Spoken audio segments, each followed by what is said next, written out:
Bonsoir à toutes et à tous et bienvenue sur Télé Djibouti pour suivre cette édition de la soirée. Les titres de l'actualité de ce mercredi 17 mars. Le président de la République, Ismaël Omar Guelleh, a retiré ce matin sa carte d'électeur au district de Djibouti. Également dans l'actualité de ce 22h, solide et appliqué, les Madrilènes sont venus à bout hier soir de l'Atalanta Bergame en huitième de finale de la Ligue des Champions. Le Real Madrid verra donc les quarts de finale. Voilà pour les titres. Merci si vous nous rejoignez sur Télé Djibouti. Le chef de l'État a retiré ce matin sa carte d'électeur au district de Djibouti. Le président Guelleh s'est volontiers astreint à ce déplacement pour encourager nos compatriotes à faire de même et d'être ainsi en phase dans le cadre du scrutin présidentiel du 9 avril avec leur devoir civique de voter. Nul doute aussi qu'à travers sa volonté personnelle, le président Ismaël Omar Guelleh affiche son engagement et détermination à ancrer davantage la pratique démocratique dans notre pays. Candidat à sa succession, Ismaël Omar Guelleh avait une dizaine de jours plus tôt remis par le biais de son directeur de campagne son dossier de candidature à l'autorité nationale compétente, en l'occurrence le ministère de l'Intérieur. Bien qu'il souhaitait tirer sa révérence à l'issue du mandat au cours, le chef de l'État s'est résolu à briguer une dernière fois la magistrature suprême au prolongement d'importantes manifestations populaires requérant la poursuite de son action à la tête de notre pays. Les jeunes composantes majoritaires du pays se situent au premier front de ces mobilisations populaires relayant l'attachement de notre société au leadership en place chez nous. Le processus de retrait des cartes d'électeurs pour les scrutins présidentiels djiboutiens est ouvert jusqu'au 8 avril. Outre le président sortant, qui représentera l'Union pour la majorité présidentielle, M. Zakaria Ismail Farah, candidat indépendant, est également en lice pour la présidentielle djiboutienne. À l'approche de ces élections présidentielles prévues le 9 avril prochain, une réunion de concertation s'est déroulée entre les responsables de la radio-télévision de Djibouti et la Commission nationale de la communication CNC. C'était ce matin à la salle de réunion. Coprésidée par le directeur général de la radio-télévision de Djibouti, Mahmoud Suleiman Hared, et la présidente de la commission, Mme Ouloufa Ismail Abdou, les échanges ont porté sur les dispositions à mettre en place pour l'élection présidentielle d'avril 2021. Ces élections qui vont opposer le candidat de l'UMP et le candidat indépendant. Durant la rencontre, les discussions ont été soutenues entre les responsables de la RTD et les membres de la Commission nationale de la communication, portant sur tous les aspects de cette campagne, allant du respect de la réglementation par les deux parties, la programmation tant à la radio et à la télé, dans le respect de l'équité. Les participants ont souligné les expériences et les capacités de la radio-télévision de couvrir cette campagne électorale sur l'ensemble du territoire et dans toutes les langues.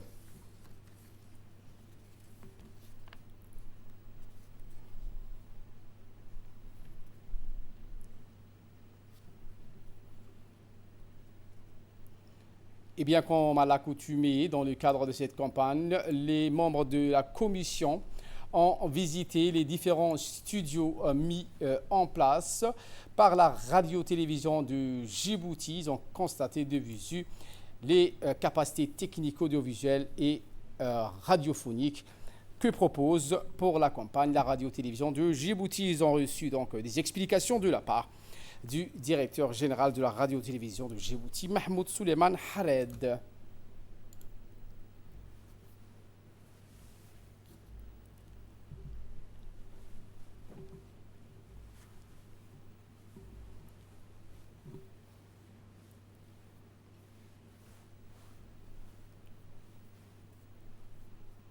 Et dans une interview, la présidente de la Commission nationale de la communication, Mme Ouloufa Ismail Abdou, s'est dite donc important qu'à l'ordre du jour de cette réunion au sein de la salle de réunion de la radio-télévision, nous avons donc suivi avec beaucoup d'intention les éléments que propose la radio-télévision. Voici ses propos. Aujourd'hui, c'est vraiment un honneur pour moi de venir avec les commissaires de la CNC, donc l'organe de régulation de l'audiovisuel et de la presse. C'est vraiment un honneur d'être reçu par le directeur général de la RTD pour voir ensemble quelles seraient les conditions de programmation, de diffusion des prochaines de la prochaine campagne électorale d'avril 2021, des élections d'avril 2021. Et donc il était essentiel que nous puissions mettre un point sur les conditions de travail sur lesquelles les journalistes doivent couvrir l'ensemble de la campagne électorale pour les deux candidats qui sont en lice ou leurs représentants. Pour résumer un peu, le travail a été vraiment très fructueux. Nous nous sommes déjà entendus sur deux éléments. C'est quelles seraient les émissions qui seraient proposées lors de cette campagne électorale. Et également, ces émissions seraient sur une règle qui a été validée par la CNC et la RTD, qui serait désormais la règle de l'équité qui a été choisie par rapport à la règle de l'égalité, parce que je rappelle que la règle de l'égalité, c'est par rapport aux moyens de chaque candidat et il nous fallait vraiment respecter les moyens de chacun. Et donc c'est la règle de l'équité qui a été mise en avant ensemble avec les journalistes et le directeur de la RTD. Ça, c'est le premier point. Le deuxième point, c'était que la CNC puisse avoir un local au sein même de la RTD pendant les 14 jours de la campagne électorale, et ceci pour garantir aux deux candidats ou leurs représentants des séquences de diffusion qu'ils auraient eux-mêmes choisies et analyser et voir avec eux que ces propos ne soient ni diffamatoires, ni ne doivent porter atteinte à la vie privée ou à la souveraineté de l'État. Donc la CNC sera garante de ces éléments aux côtés de la RTD et au sein des locaux de la RTD, où elle serait justement en charge de la diffusion, de la programmation, de l'ensemble des émissions et des séquences de la campagne électorale pour les deux candidats, et ce sur l'ensemble du territoire national. Le troisième point, c'est justement de garantir à tous les citoyens de pouvoir bénéficier d'une pluralité d'opinions politiques, de la diversité d'opinions politiques. Donc il faut que l'information atteigne tous les citoyens dans la langue qu'ils maîtrisent, que ce soit les langues officielles comme le français ou l'arabe, ou que ce soit les langues vernaculaires comme le somali, l'afar, mais également donc, le dialecte arabe utilisé à Djibouti. Voilà les 3 points essentiels, et vraiment on aura donc d'autres réunions avec les candidats que nous allons inviter à la CNC en présence du directeur de la RTD qui serait également avec nous pour répartir le temps d'antenne et l'ordre de passage. Merci beaucoup.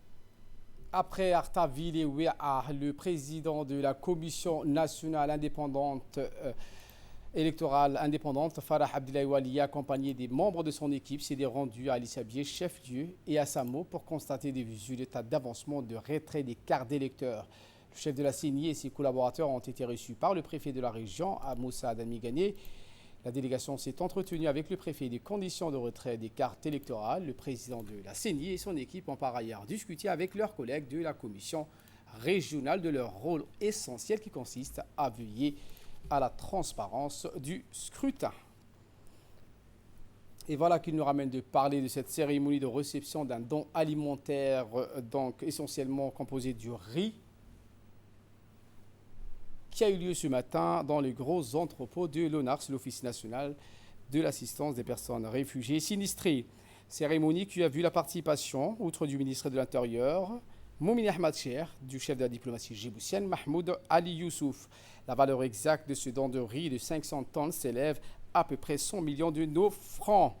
Eh bien, les deux parties ont paraphé un document de réception de ce don de riz qui ont bien été réceptionnés par la République du Djibouti.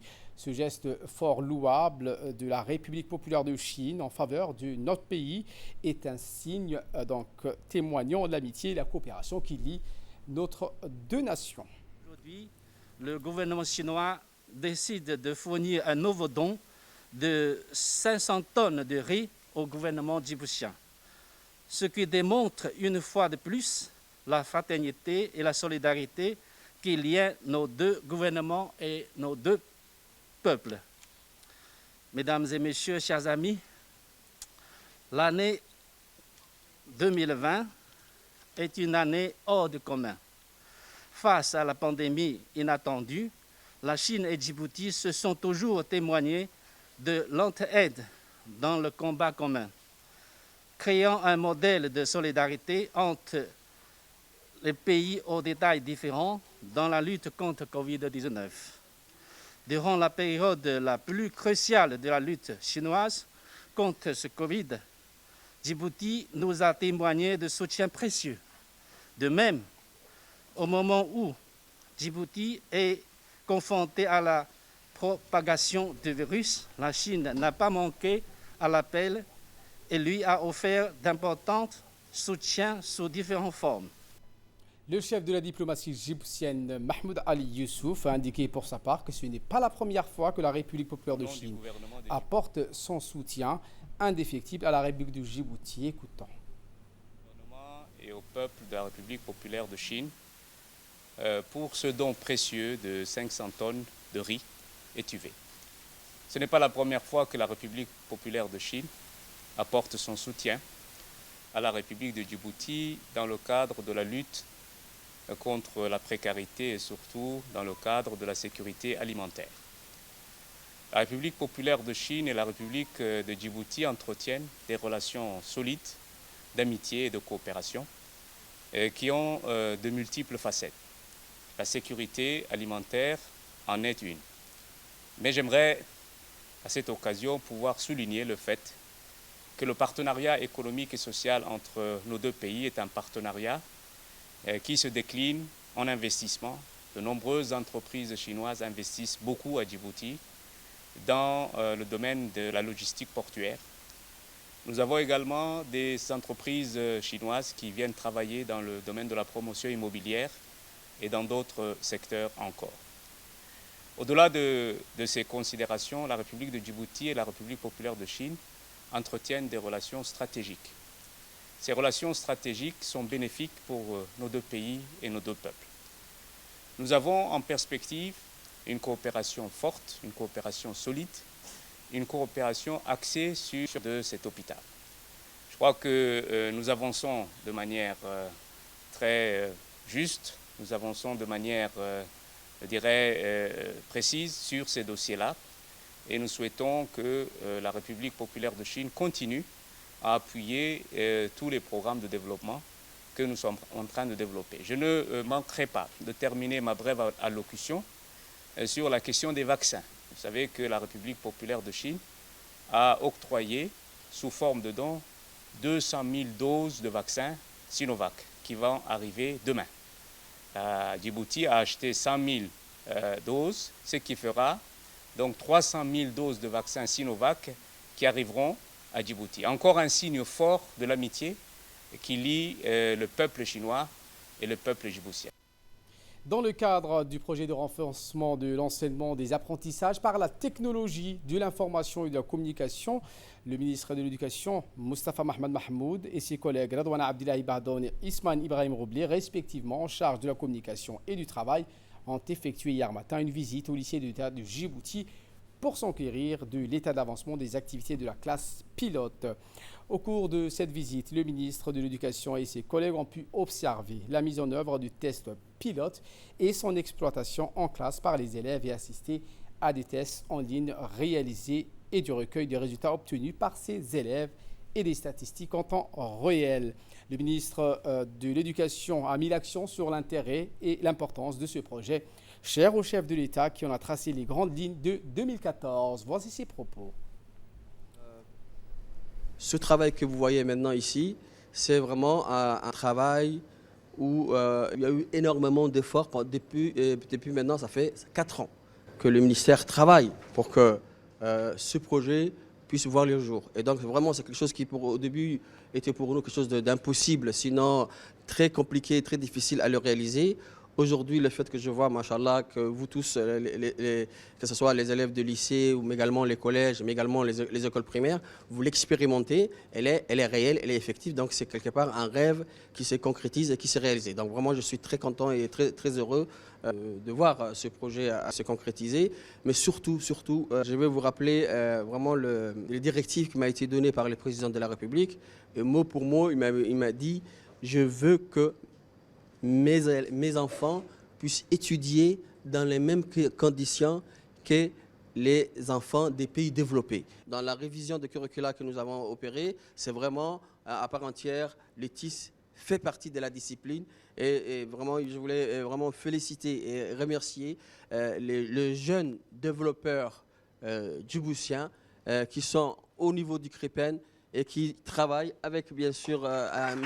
Abbas et qui ont développé cette application, bien sûr avec l'appui de l'inspection générale, des inspecteurs, des conseillers pédagogiques. Vraiment, c'est un travail d'équipe. Et voilà qu'il nous ramène de parler de cette délégation égyptienne conduite par l'assistant du ministre des Affaires étrangères, successivement rencontré le ministre de l'Énergie et celui de la Santé. En premier, la délégation a été reçue par le ministre de la Santé, Mohamed Ouassama Dirie, dans son cabinet.